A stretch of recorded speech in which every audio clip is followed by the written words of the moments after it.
Ladies and gentlemen, it's your boy JC here. Sorry about the late reviews. I only got to rewatch this weekend's rugby championship matches tonight. And I only do these reviews after I rewatch the games because the first I watch the matches, I watch it for enjoyment. Okay. These videos, as you all know, although I'm a South African and I'm a box supporter, I'm doing these videos as neutral. And obviously I'm going to start on the first match from the weekend, Australia vs South Africa. Okay, before I go into detail, this was a shocking Aussie performance, particularly the first 40 minutes. It was like, that was not what I expected. Yes, I expected the Box to win, but not so dominant as what I saw. I mean, I'll be frank. That game was so one-sided. You can't really put a reading into the game because Australia just didn't show up. I mean, I'll be honest here, 33-7. It should have been more. He had opportunities the Box didn't take. So yes, I mean the first half, I would have said I would put if the Box took all the opportunities, the first half would have already been the final score. If we really want to beat up on the Wallabies here. Okay.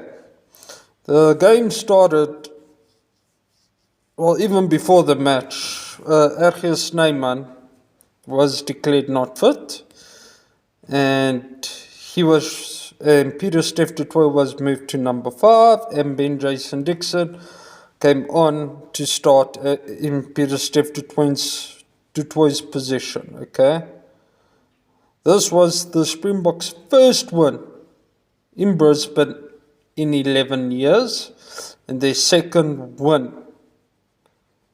in their city since 1996 in the professional era. Okay,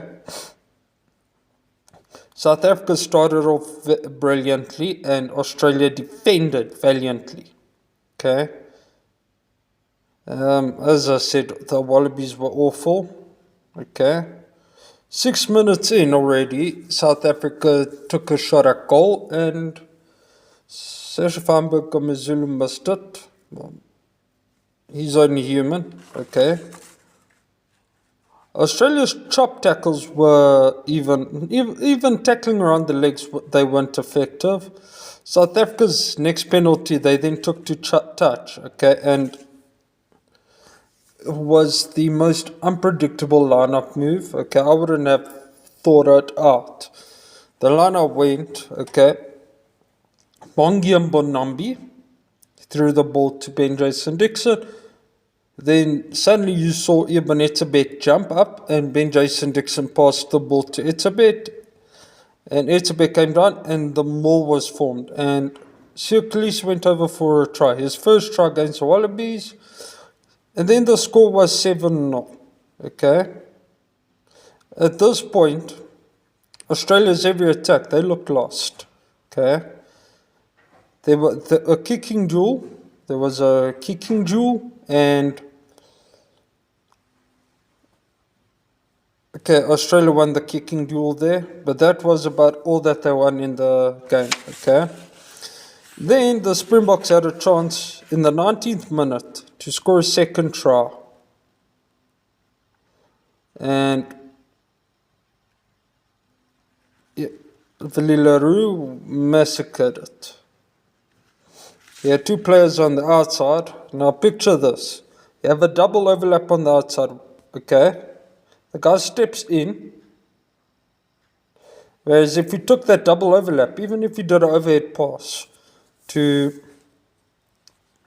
Cheslin Colby at that point, Colby would have scored. Score obviously remained 7-0, and at this point, I think every South African was swearing Valileru, crucifying, calling for his head.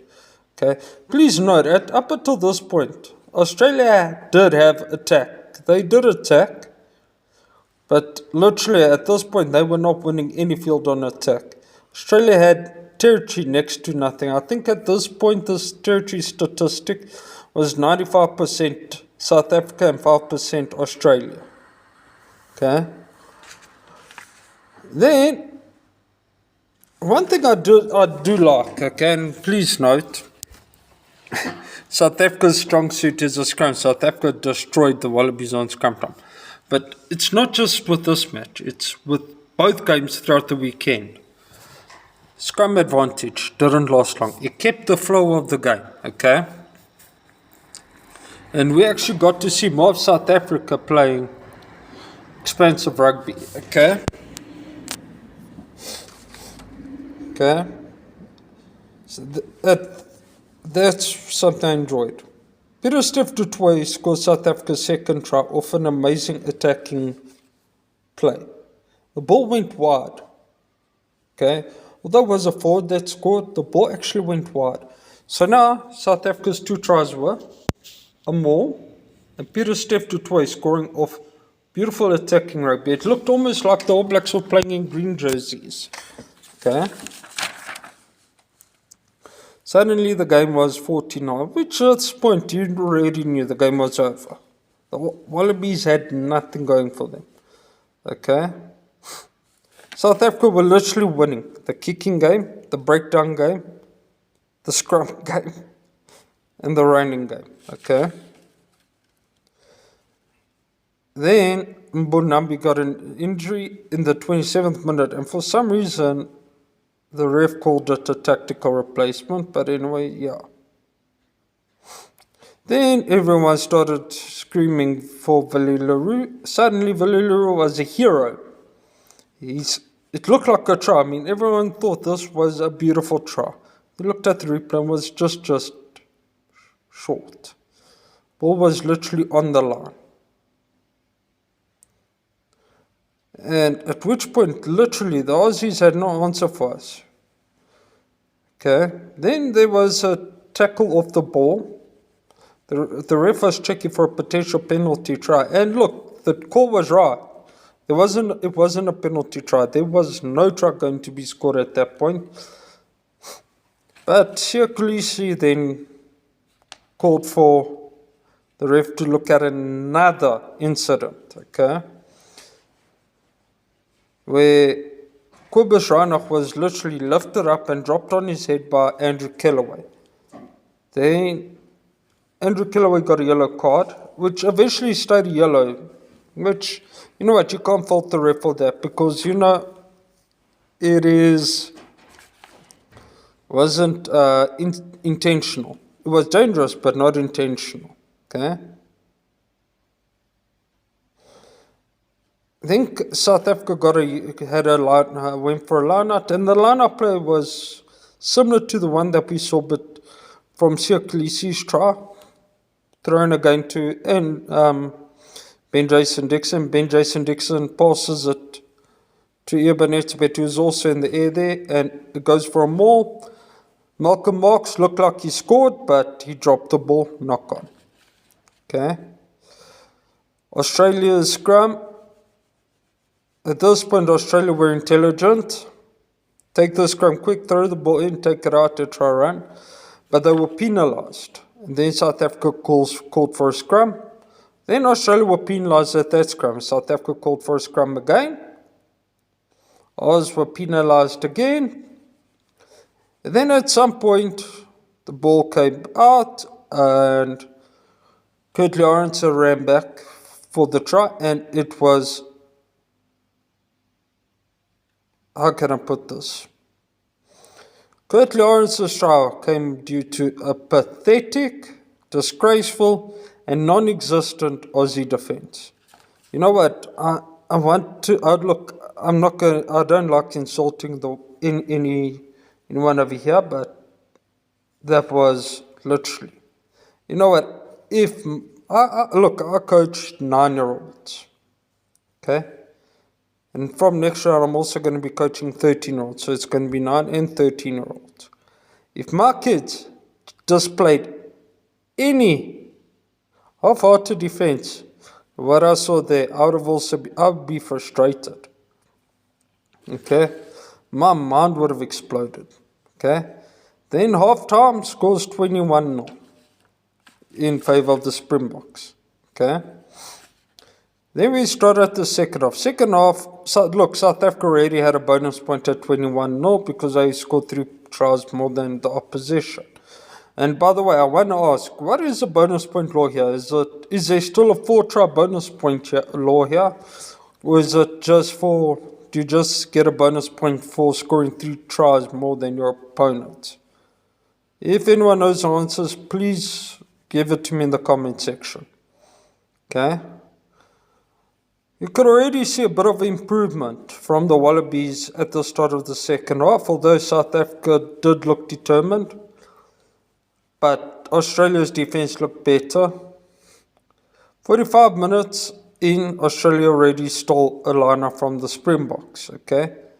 At this point, I was already telling my wife, Australia need a few games here, a few more matches. I mean, this is a very young and inexperienced 15.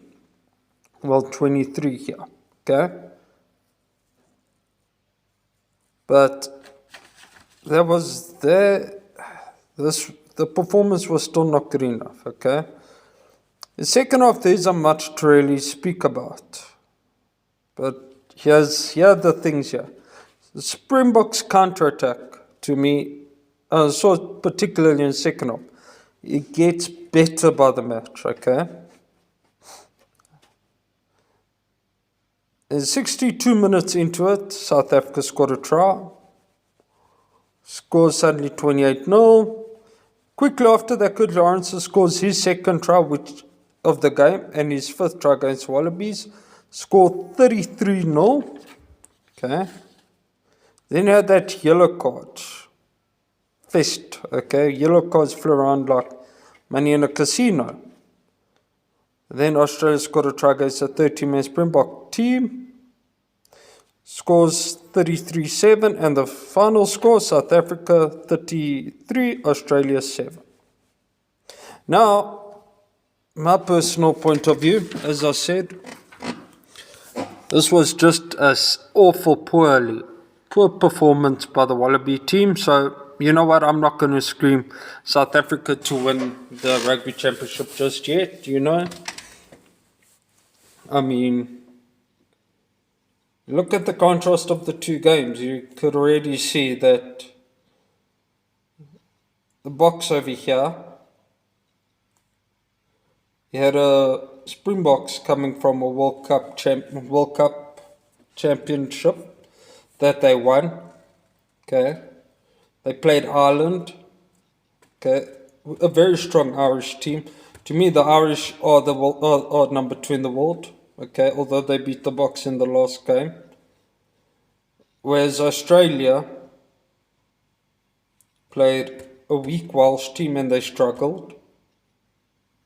And they struggled against Georgia. So you could already tell that, look, you know, Australia weren't going to win here, but that performance in itself should already tell you. 33-7. It's a joke. It's a joke. This Wallaby team really needs to crack some. Someone needs to take responsibility there. Right? And you can't blame that on Joe Schmidt. Australia had 3 coaches in less than a year. You cannot blame that on Joe Schmidt. I'm sorry. That performance you can't just blame on Joe Schmidt. I mean, that Kurt Lawrence's first try wasn't a Joe Schmidt era. Okay? So you can't really read that much into the game. I'm sorry to say, my fellow South Africans, you can't really say, South Africa are going to win the Rugby Championship because of that scoreline. That scoreline, I can tell you, England would have beaten the Aussies by the same score, similar margin, if the Aussies performed like that. All Blacks would have beaten the Aussies by that performance. And news, spoiler alert, the next video, Argentina beat the All Blacks. Let me know what you guys think in the comment section, and if you enjoyed this video, please like it. Thank you guys. Cheers.